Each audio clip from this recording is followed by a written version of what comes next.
294 gram brown sugar সহ গ্রেপ্তার এক যুবক। শিলিগুড়ির বাগডোগরার ঘটনা।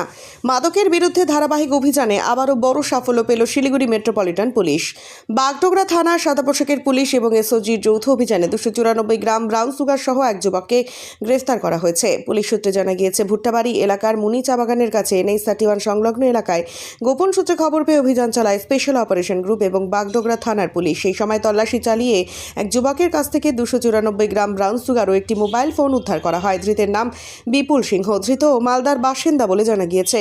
পুলিশের প্রাথমিক তদন্তে অনুমান, মাদক পাচারের উদ্দেশ্যেই ওই যুবক এসেছিল।